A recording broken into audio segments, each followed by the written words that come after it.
자, 이번에는 안희정 전 지사 무죄 판결에 대한 후폭풍을 전하는 기사들이 오늘 있어서 준비 좀 해봤습니다.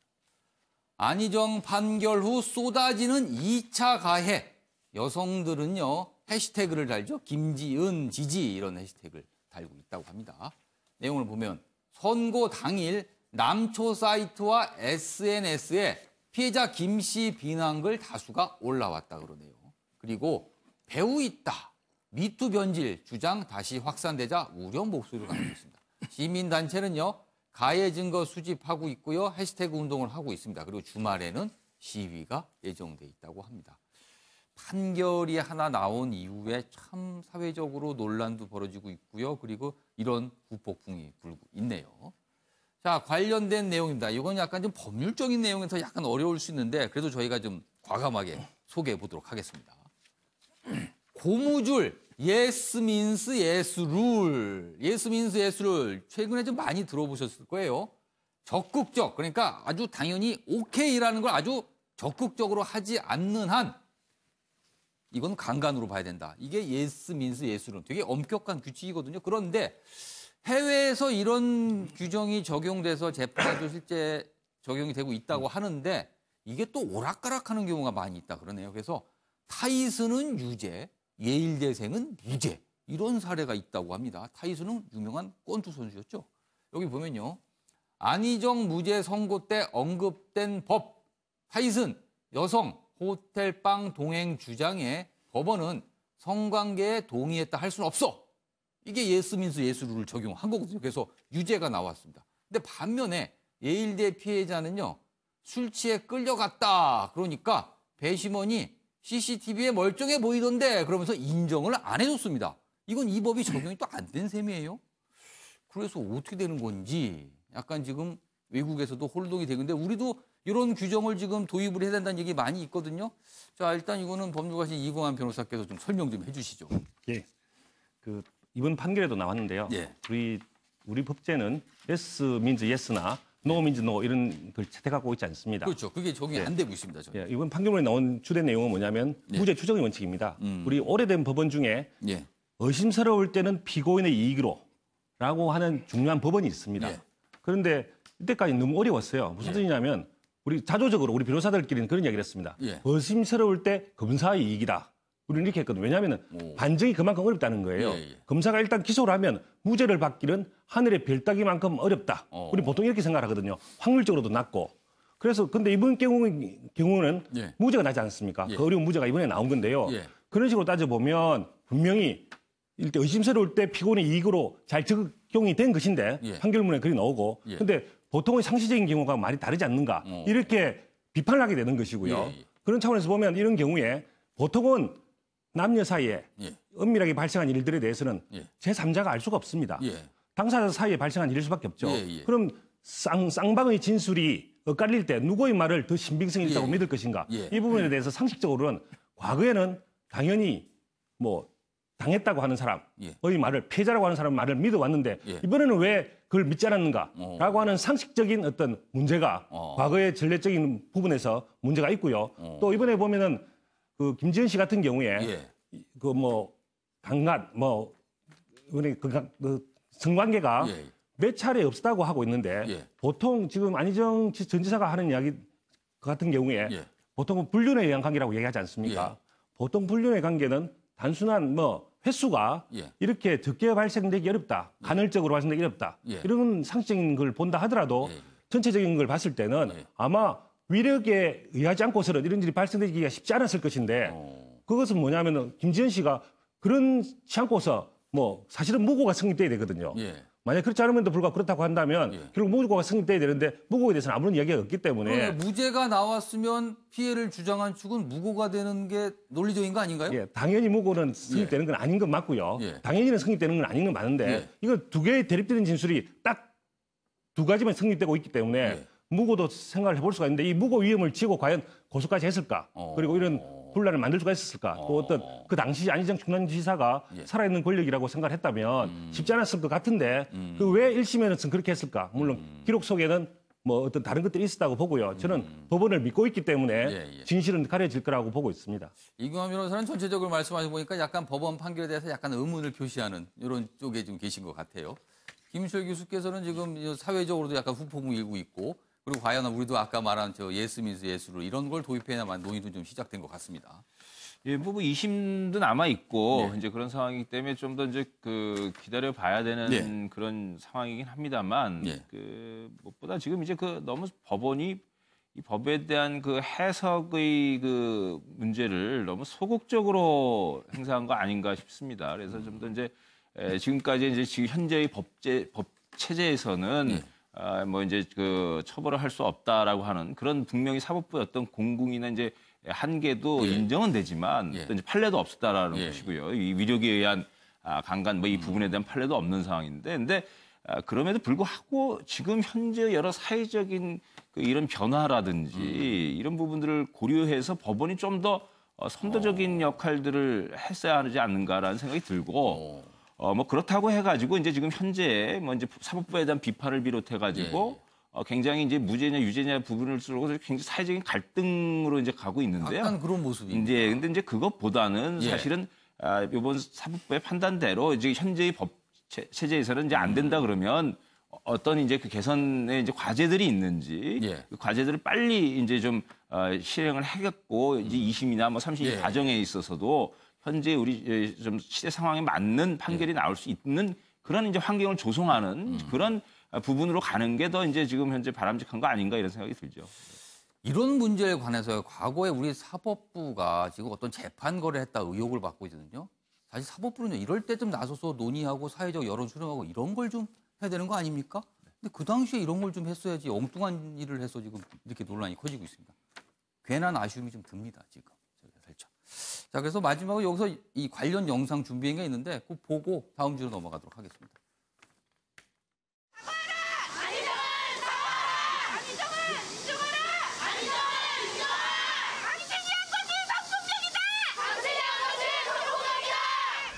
선거 앞두고 신경 어떠신지요?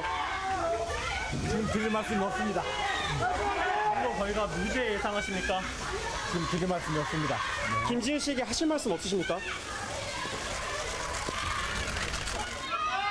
선거 결과 무죄 나오셨는데 한 말씀 부탁드립니다. 국민 여러분, 죄송합니다. 부끄럽습니다. 많은 실망을 드렸습니다. 다시 태어나도록 더 노력하겠습니다. 부끄럽고 죄송합니다. 미투 사건의 첫 번째 법적 결론인데요. 사법당국에 하고 싶은 말씀 있으십니까? 한 말씀 부탁드립니다. 다른 말씀 못 드리겠습니다. 부끄럽고 죄송하다는 말씀만 올립니다. 김지은 씨께 한 말씀 없으십니까? 폭력 무죄 판결을 규탄한다!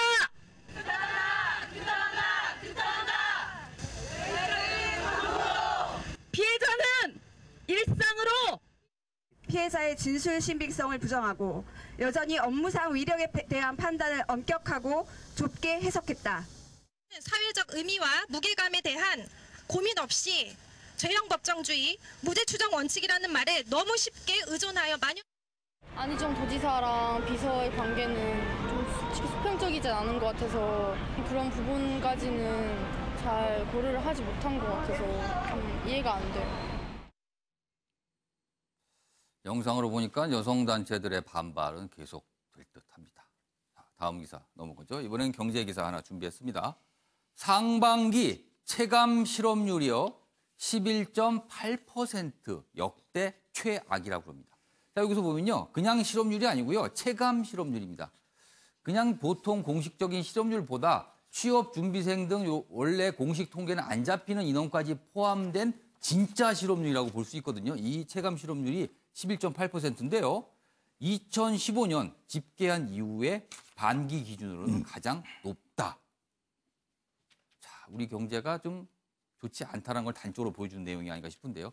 윤영걸 전 대표님, 특히나 이런 젊은이들이 취직할 곳이 마땅치 않다는 게 이런 통계적으로도 나타난 것 같습니다. 그렇죠. 단순한 뭐 실업률이 높다는 게 아니라 이 수치적으로 구체적으로 이렇게 나타나니까 11.8%까지 체감 실업률이 나타나니까 어떻게 보면은 이거보다도 실질적으로 느끼는 체감은 더 높다고 봐야 되죠. 또 OECD 중에서도 우리가 가장 노동소득이 국민소득 중에 차지하는 부분이 가장 많이 지금 떨어지고 있어요. 지금 미국이나 일본은 지금 일자리는 많은데 사람을 못 구해서 하는데 우리가 가장 큰 게 이제 성장률이 못 따라가는 거죠. 우리는 2.8% 성장에 그치는데 지금 트럼프는 미국 대통령은 우리 5%까지 넘는다고 할 정도니까 경제 성장률이 3%를 밑돌면 국민들이 꿈이 없어지는 거거든요. 자전거로 말하면은 두 개가 계속 달려서 앞으로 가야 되는데 지금 실업률이 휘청거리고 있다. 그래서 대통령 지지율만 목표로 정책을 할 수 없거든요. 그래서 이게 일자리만 늘리는 게 우리가 목표로 한다고 일자리가 늘어나는 거 아니에요. 일자리 수소가 된다고 되는 것도 아니고 자영업 비서관 한다고 될 일도 아니고 경제 전체에 활력을 좀 불어넣어줘야 되는데 지금 최저임금이나 52시간 근로나 또 노동 중시 대책들, 노동자 중시 대책들이 방향은 맞아요. 방향은 맞는데 의사로 말하면은 하루에 한 알씩 먹는 약을 지금 한 달치씩 완샷으로 집어넣고 있어요. 그러니까 우리 경제가 감당을 못하는 거죠. 일본은 최저임금 오는데 1년에 3% 올리는데 온 나라가 들썩거릴 정도로 그 갑론을박하면서 겨우 올린 게 3%거든요.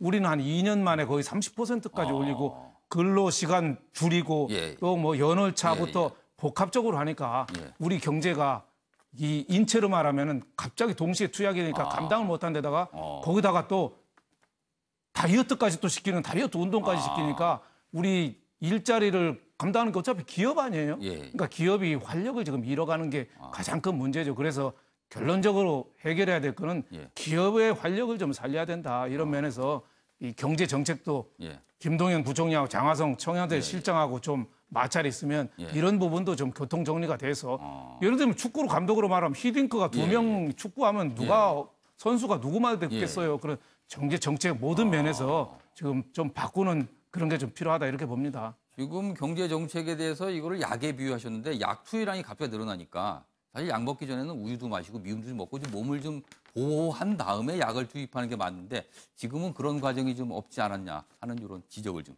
해주셨습니다. 자, 이번에는 신문에 실린 사진 한 몇 장 보도록 하겠습니다. 첫 번째 사진이 국민일보 사진인데요. 어제입니다. 어제 일본은 패전 기념일이었죠. 그래서 일본 정치인들도 뭔가 움직였는데요.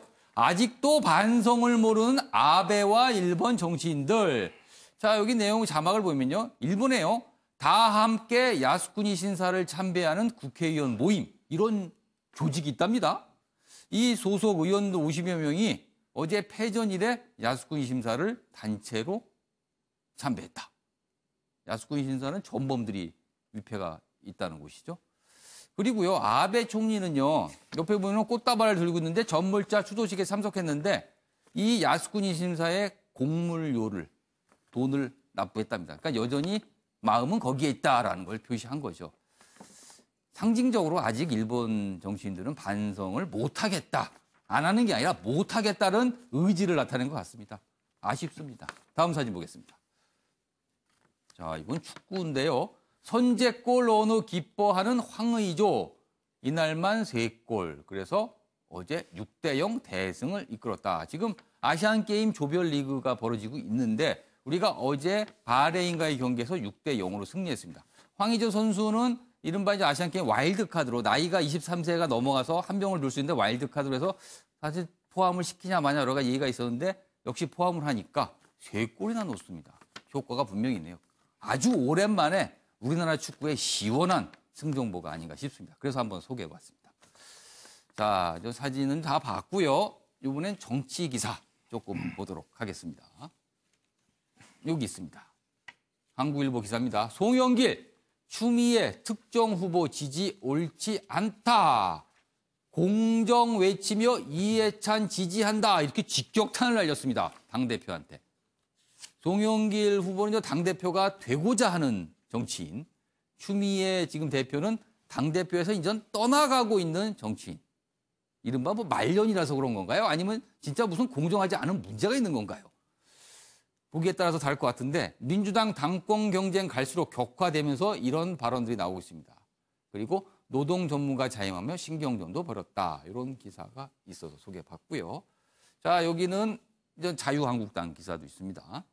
출범 3주 김병준 비대위 안 뜨는 이유는 그러니까 안 뜬다는 근거는 이제 지지율이 답보다 어떤 벽에 막혀 있는 것 같다. 이런 이유 때문에 그런데요. 여기 이유를 분석했네요. 인적 청산에 소극적 그리고 차별화를 못한다. 그리고 가치 재정립, 정책 경쟁 성과가 별로다. 지도부의 존재감 부각된 인물도 없다. 전문가들은요 조언을 했는데 반발을 감수하면서 개혁적인 모습을 더 보여야 된다. 이렇게 조언을 하고 있습니다. 자, 일단 양기대 전 시장께서는 민주당 얘기 좀 해주시죠. 약간 좀 치열해지는 것 같아요. 이런 발언까지 나오는 거 보니까. 네, 우선 추미애 대표가 말년에 정말 곤욕스럽게 생겼습니다. 예. 왜냐하면 며칠 전에 예. 그 일부 국회의원들이 예. 후보 진영의 지지를 표명했다고 해서 예. 당의 중앙선관위가 경고를 하고 예. 약간 징계성 그런 조치를 취했는데 예. 본인이 이렇게 휘말렸단 말이죠. 그러니까 이 출마 후보한테 공격을 받았어요. 예, 근데 이제 송영길 후보 측의 후보는 예. 이해찬 후보를 애둘러 공격하기 위한 포인트를 잡은 것 같은데 어쨌든 추미애 후보 대표가 어떤 예. 반응을 내놓을지 그리고 또 당 중앙선관위가 예. 어떤 조치를 취할지에 예. 따른 이번 전대나 예. 당에 어떤 영향을 끼칠지 상당히 지금 민감하면서 중요한 포인트라고 생각합니다. 알겠습니다. 한국당 얘기는 저희가 준비한 게 있어서 그것까지 보겠는데 이번엔 신문이 아니고요. 저희가 이제 화면으로 준비했습니다. 도올 김용옥 한신대 석좌 교수. 통상적으로 쓴소리를 아주 과감하게 하는 분으로 알려져 있는데 어제입니다. 라디오 인터뷰에서 우리나라의 유명 정치인들에서 평가를 했습니다. 재밌는 내용이 많아서 저희가 화면으로 좀 준비해봤는데 이렇습니다. 손학규, 수제지만 늘 실기하는 내 친구. 그럴듯한데요? 그다음에 이해찬, 유비 아닌 조조다. 제발 술 좀 끊어라. 술을 많이 드시나 봅니다. 그리고 김진표, 관료 출신. 그런데 정치 감각은 좀 떨어져. 이렇게 평가했고요. 송영길, 정말 듬직하지. 그런데 사람 관계는 좀 팍팍합니다. 이렇게 또 평가를 했습니다. 김병준, 어렵게 지위에 오른 아웃사이더. 자, 이경환 변호사. 예. 나머지 분들과 함께 김병준 비대위원장까지 평가를 했는데 예. 어떻게 보세요? 이 평가들. 저는 대체적으로 아주 잘 표현했다고 생각이 공감하십니까? 이 표현에? 예. 5분 다 특징을 잘 얘기한 것 같고요. 예. 특히 우리 김병준 비대위원장에 대해서는 예. 본인이 노무현 정부에서 정책실장을 할 만큼 예. 높은 지위에 올랐지만 실제로 예. 보면 어려운 과정을 거쳐서 예. 거기까지 올라갔고 예. 그분이 이제는 한국당의 비대위원장까지 된 거 아니겠습니까? 예. 그렇다고 본다면 어렵게 지위에 오른 아웃사이더라는 표현이 나쁘던 표현이라고 생각하지 않습니다. 그렇군요. 윤영걸 전 대표께서 어떻게 보셨습니까? 이 평가. 저는 쪽집게 도사라고 봤는데요. 네, 손학규 전 대표에 대해서는 수제지만 늘 예. 실기하는 내 친구. 실기 뭘 뜻하겠어요? 지난번에 4.13 총선 전에 예. 그때 김종인 비대위원장이 예. 제발 좀 와서 좀 합류 좀 해줘라. 선거 직전에도 또 부탁했잖아요. 예. 찬조 연설 한두 번만 좀 해줘라. 예. 근데 마지막까지 그 강진에 계시면서 거절했거든요. 예. 그러다 보니까 민주당에 다시 돌아올 뭔가 좀 근거지를 좀 마련을 못한 거죠. 그때 했어야 되는데. 그렇죠. 근데 또 아주 안 한 건 아니고 예. 또 몇 명 측근들은 또 살짝 가서 좀 도와줬대요. 그러니까 손학규 전 지사를 좋아하던 사람들이 예. 오히려 등을 돌리는 그 계기가 돼서 예. 실기한 좀 계기가 좀 된 거 아니냐. 그랬고 실기도 했지만 또 반대로 가기도 했죠. 따지고 보면 10년 전에 그 한나라당 탈당한 예. 것도 따지고 보면 예. 뭐 정치적인 신념이겠습니다만은 예. 지금 따지고 보면 계속 계셨으면 결과적으로 보면 그렇습니다. 한 자리 대통령 꼭 하셨을 거 아니에요. 경기지사도 아주 잘했거든요. 이미 그러니까, 뭔가를 하고 이미 그렇죠. 지나갔지 않았을까 이런 생각도 들어요. 사실. 반대의 길을 가고 실기하고 이번에 또 당대표 나오시는데 뭐 잘 됐으면 좋겠습니다만은 자꾸 몰려서 현재명 그 노래 해는 져서 어두운데 뭐 그런 노래도 좀 자꾸 생각이 나고 한데 개인적인 역량으로 봐서 훌륭하신 분이니까 또 기회가 있길 바랍니다만 다른 분들도 상당히 이해찬 전 총리가 그 유비하는 조조 머리가 상당히 샤프해서 이번에 그 당 장악력을 좀 높인 평가를 받는 게 또 그 1위 하는 배경인 것 같고 또 김진표 그 의원도 또 관료 출신이지만 또 정치 감각 좀 떨어진다는 얘기가 좀 있잖아요. 그리고 송영길 의원은 듬직하지만 사람 관계가 좀 팍팍하다. 항상 따라다니는 수식어죠. 좀 좀 사람 관계가 좀 뭐 어떤 분은 또 싹수라고 좀 표현도 하기도 하는데 뭐 그런 식으로 좀 약간 좀 비난을 하기도 하는 내가 보기에는 아주 쪽집게로 잘 찍은 것 같습니다. 예. 김윤철 교수께서는 요 5명 정치인에 대한 평가 중에서 어떤 한 명이 가장 제대로 된 평가라고 딱 생각이 드시나요? 한 명만 고른다면? 저 손학규 선생님에 대한 이제 평가가 또 실제로 이제 친구라고 하니까 얼마나 또 정확하겠습니까? 근데 그 정확하신 것 같고 두 분에 대해서 제가 조금 더 추가할 부분이 있는데 예를 들어 김진표 지금 대표 후보 같은 경우에는 관료 출신 정치가 떨어진다 그랬는데 떨어지는 게 아니라 관료 출신으로서 정치를 계속 해갈 수 있는 재주를 갖고 계신 분인 것 같고요. 거꾸로 해석을 좀 해야 된다는 굉장히 거네요. 물에 불탄 듯 뭐 이렇게 이제 이러면서 또 한편 김병준 비대위원장은 어렵게 지위에 오른 아웃사이더인데 좀 추가적으로 들어가야 될 게 뭐냐면 어렵게 지위에 오른 욕심 많은 아웃사이더 이런 거 아닌가 싶습니다. 굉장히 욕망이 크신 분. 그래서 국무총리부터 시작해서 자신의 정치성과 맞는 것인지 아닌지도 불분명한 그런 또 이제 가서 저렇게 하고 계신 걸 보면은 욕심은 상당히 많으신 거 아닌가. 김용옥 교수의 해석에 추가적인 주석을 달아주셨습니다. 이경환 변호사께서 하실 말씀 있으신가요? 저는 제가 보기에 김병준 비대위원장도 욕심이 없다 그러면 그건 틀린 말이긴 하지만 제가 봐서는 5분 전체가 다 욕심 많은 것 같거든요. 결코 우열을 가늠하기가 어려울 정도의 다 욕심 많다는 이야기는 결국은 권력에 대한 욕구 같은 건데요. 정치인으로서 권력에 대한 욕심이 없으면 정치인이 될 수가 없습니다. 저는 당연히 가져야 될 거라고 보고 있고요. 그 차원에서 본다면 저 5분이 누가 우열을 가리기 힘들 정도로 다 욕심 많은 겁니다. 김병준 비대위원장만 있는 건 아니고요. 알겠습니다. 그리고 그 부분에 대해서 지적을 하고 싶으셨군요. 알겠습니다. 또 그리고 아까 김병준 비대위원장 안 뜨는 이유에 대해서 얼핏 이야기를 좀 하셔서 이것만 좀 설명을 좀 드리고 싶습니다. 짧게 부탁드립니다. 짧게. 인적 청산 국민의 눈높이에서는 좀 시급하게 요구하는 걸 알고 있습니다. 근데 원래 보수 정당 자체가 좀 시간을 요구합니다. 점진적인 변화가 지금 있고 있습니다. 실제로 정책이나 사람을 만나는 과정에서 물밑에서 김병준 비대위원장이 사람을 만나고 변화를 깨하고 있습니다. 물론 국민의 눈높이에서는 그 속도를 맞출지 못할지는 몰라도 충분히 변화가 이루어지고 조만간 국민이 원하는 모습으로 다시 변할 테니 한번 지켜봐 주시기 바라겠습니다. 알겠습니다. 정치인의 욕심을 얘기했는데 그 욕심을 좋게 보면 이른바 권력 의지라고도 그러는데 욕심과 권력 의지. 글쎄요. 종이 한 장 차이인가요? 아니면 아직 큰 차이인가요? 모르겠습니다. 자, 관련 기사 좀 하나 보고요. 국회 특활비 의장단 몫은 남기나 비판 커지자 아까 일면 기사에 문희상 국회의장의 인터뷰 기사 소개했는데요. 비판 커지자 추가 삭감 결정. 그런데 다만 의장단의 외교 안보 예산은 유지한다. 이런 쪽으로 가닥을 잡았다는 얘기인데 오늘 발표됩니다. 기다려보도록 하죠. 자, 그리고 이번에는요. 아침엔 매일경제에서만 볼 수 있는 코너입니다. 주제는 같지만 내용은 사뭇 다른 2개의 기사를 비교합니다. 신문 대 신문 보시죠. 자, 2개의 신문입니다. 동아일보와 한겨레인데요. 동아일보는요. 한미 엇박자부를 과속 경계해야 뭔가 지적을 하고 있는데요. 반면에 한겨레는요. 자고 우면 말고 결단력 있게 나아가라. 뭔가 용기를 주는 내용입니다. 자, 무엇인가 하면은요. 어제 있었던 문재인 대통령의 광복절 경축사의 내용을 다루고 있는 사설 2개입니다. 먼저 동아일보인데요. 이렇습니다. 남북 경제 공동체 구상 이렇게 해놓고요. 한미 엇박자부를 과속 경계해야 이렇게 지적을 했습니다. 자, 내용은 비슷할 것 같습니다. 저희가 지금까지 소개한 내용. 그래서 뒷부분에 지적을 보겠습니다. 오히려 남북 경협을 강조하다 보니 철도도로 연결 착공식을 올해 내에 갖는 게 목표라는 등 북한이 제재의 틈을 벌어질 것이라고 오판할 수 있는 발언들도 했다. 또 그보다는 철도 연결 등 대북 제재와 직결될 수 있는 남북 경협의 진전은 북한의 비핵화 이행에 달렸음을 지적했어야 했다.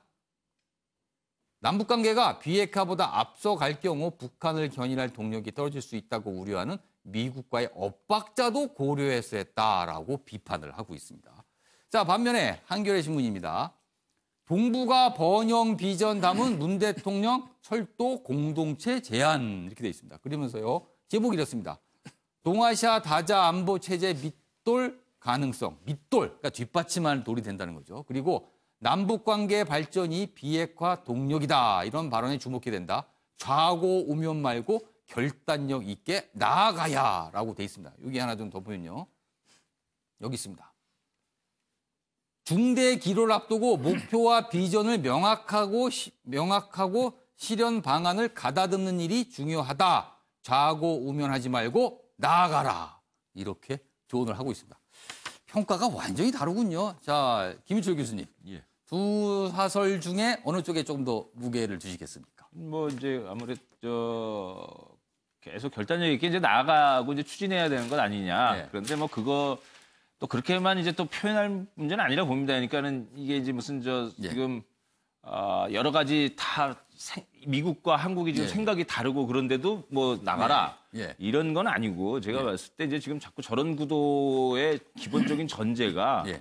미국이 지금 한국과 좀 의견이 다르고 엇박자가 나고 있다 이런 부분들을 지금 갖고 있는 거거든요. 예. 근데 지금 돌아가는 그 상황을 보면 한국과 미국이 이렇게 입장이 다르거나 이렇다고 보기 좀 어렵고요. 그래서 과감하고 결단력 있게 나가라고 하는 것의 의미는 미국의 반대에도 불구하고 가라는 얘기가 아니고 그것이 지금 현재 상황에 잘 맞는 거기 때문에 그리 가라라고 하는 메시지다. 그래서 저는 뭐 그런 측면에서 보면은 뭐 자꾸 한미 관계 우려스럽다라고 예. 얘기하는 이 부분이라기보다는 지금 현실에 맞게 가시라라고 하는 게 맞는 그 시각 아닌가 싶습니다. 양기대 전 시장께서 시간이 네, 없어서 한 30초 정도씩 각각 하시면 되겠습니다. 네.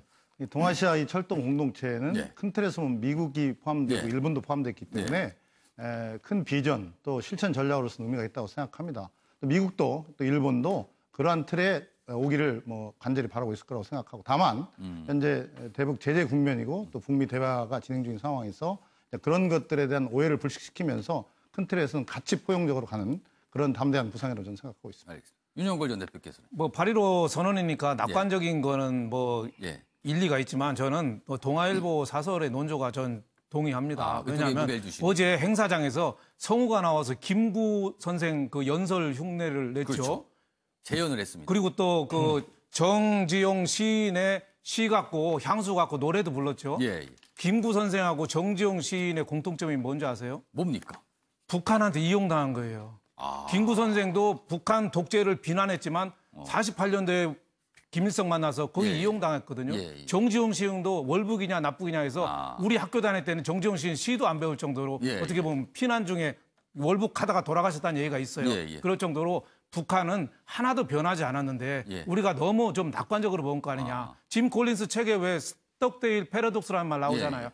스톡데일 장군이 낙관론자들은 미리 석방 전에 다 죽었대요. 너무 낙관한 사람들은. 그러니까 우리 남북 관계도 길게는 낙관하면 좋지만 단기적으로는 우리가 비관론을 좀 우선을 해야겠다 이런 생각이 듭니다.